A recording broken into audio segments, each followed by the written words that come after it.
송성 씨가 과거 자신의 결혼관을 얘기하기도 했는데 그 목소리부터 한번 들어보겠습니다. 형 왜 결혼 안 해요? 결혼을 안 한 게 아니라 못 한 거예요. 시기를 놓친 거예요. 연예계에서 커밍아웃 한 배우가 제가 처음이에요. 여자친구 있다. 배우나 연예인들이 너무 불쌍한 거예요. 왜냐? 똑같은 인간인데 왜 유명세 때문에 누군가가 있으면 안 돼? 진짜. 예, 이 정우성 씨와 관련해서 비혼 출산이 지금 화두에 맞습니다. 오르고 있습니다. 네, 특히나 네. 이제 젊은 층 사이에서 비혼 네. 출산에 대한 공감도가 좀 올라가 있다고 하면서 관심을 좀 끌고 있는데 우리나라 그 사람 국민들도 설문조사를 해보니까 10명 가운데 3명이 찬성을 하고 있다 이런 얘기 있거든요. 뭐 가족의 형태도 지금은 상당히 다양해지고 있고 자신이 행복하다면, 가족만 행복하다면 가족의 모습은 누가 정답을 내릴 수가 있겠습니까? 특히 지금 출산율도 떨어지고 있는데 네. 아이들 많이 태어나는 거는 그 자체로 반갑고 또 축하할 일이기는 합니다.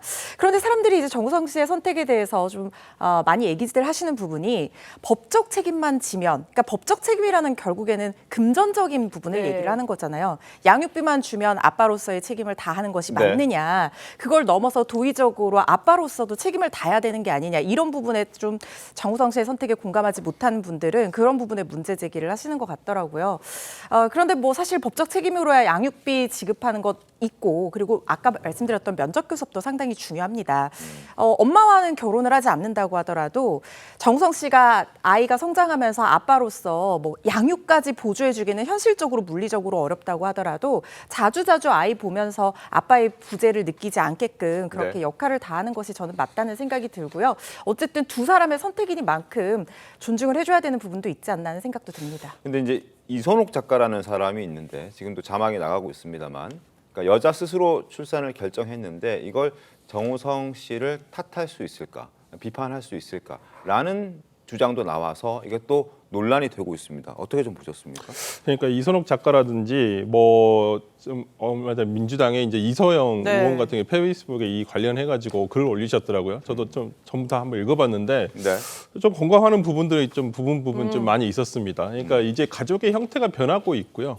물론 뭐 전통적인 어떤 가족의 형태로서 남녀가 결혼을 해서 아이를 낳고 출산을 해서 양육을 하는 이러한 모습이 가장 정상적이고 좋다라고 생각합니다. 네. 하지만 뭐 이런 최근에는 어떤 1인 가정 또는 어떤 비혼 가정 이런 부분들이 생겨나고 있거든요. 네. 이게 실제 출산율이 아주 높은 국가에서는 별 문제가 안 됩니다. 근데 출산율이 굉장히 지금 낮아지고 있는 우리나라 같은 경우에는 이런 가족의 형태에 대해서 많이 고민을 해봐야 되는 것은 아닌가라는 지금 현실적인 문제가 지금 바로 대두가 되고 있고, 그래서 어떤 비혼 부에 대한 어떤 설문조사 같은 경우를 해보더라도 뭐 한 30% 정도는 여기에 이해할 수 있다라는 정도가 됐거든요. 네. 저는 아마 이선호 작가가 제가 알기로는 거의 페미 활동을 하시는 제가 작가로 알고 있어요. 제가 알고 있기로는. 네. 제가 잘못 알고 있을 수도 있지만은 그렇지만은 그래서 이 부분과 관련해서 여성을 무조건 뭐 약자, 피해자 어떤 네. 이런 위치로 둬서는 안 된다는 거예요. 어떤 성인 남녀가 이런 부분에서 서로 합의가 됐고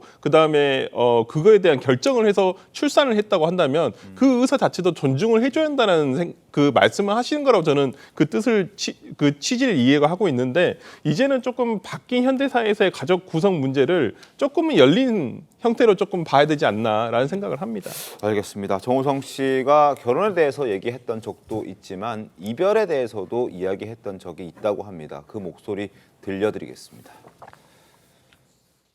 이 아름다운 이별은 없죠. 그렇죠. 입장 차이인 것 뿐이고 그냥 안 맞는다. 그 사람과 인연이 끝났다. 이렇게 생각하시는 게 낫지 않을까. 자, 네, 지금 청룡영화상 참석 그러니까요. 계속 궁금한데 아직도 내일입니다. 내일인데 아직도 답변이 없어요. 이게 뭐 좀 이유가 있을 것 같아요, 정원 부장님. 그렇죠. 일단 청룡영화상에서 나무주연상 후보로 올라가 있거든요. 네. 서울의 봄으로. 네. 그렇다면 주최 측에는 뭔가 지금 알렸을 수도 있어요. 그쵸. 주최 측이 행사를 하는데. 내부적으로는. 네, 내부적으로 알렸을 수도 있는데 지금 당장 나오지 않는 것이 본인의 입장이 정리가 아직 안 됐다. 뭐 이렇게 보이는데 지금 저 출산 문제도 그렇지만은 다른 사생활 문제와 관련해서 여러 가지 이야기들이 지금 오가고 있지 않습니까? 맞습니다. 네. 그 어떤 뭐 일반 여성과 일반인이라든지, 이렇게 예. 어떤 뭐 대화를 나누는 SNS를 네. 통해서 이런 내용이라든가 또 뭐 다른 또 뭐 사귀는 기간이 있었다 뭐 이런 여러 가지 이야기가 나오니까 이게 어떻게 보면은 지금까지 저희들이 이야기한 대로 이게 사회에 어떤 화두를 던지는 네. 이런 상황이 돼서 건강한 결론이 나와야 되는데 그러기에는 정호성 씨와 관련된 개인적인 일들이 더 막 같이 부각이 되면서 네. 상당히 입장이 난처해진 것 같아요. 그래서- 그래서 공연이니까 빨리 입장을 밝히는 게 낫습니다. 그래서 더더욱이 좀 입장을 참고 있는 듯한 네. 혹은 좀 피하고 있는 듯한 그런 뭐 느낌을 행사에 갖고 피해가 있는데 갈 수도 있으니까. 그러니까요. 예. 그런 차원에서 여러 가지 차원에서 이제 그렇게 좀 아끼고 있는 그런 상황인 것 같은데 그럼에도 불구하고 많은 사람들은 정우성 씨의 목소리를 직접 듣고 싶어 합니다. 기다려 보겠습니다.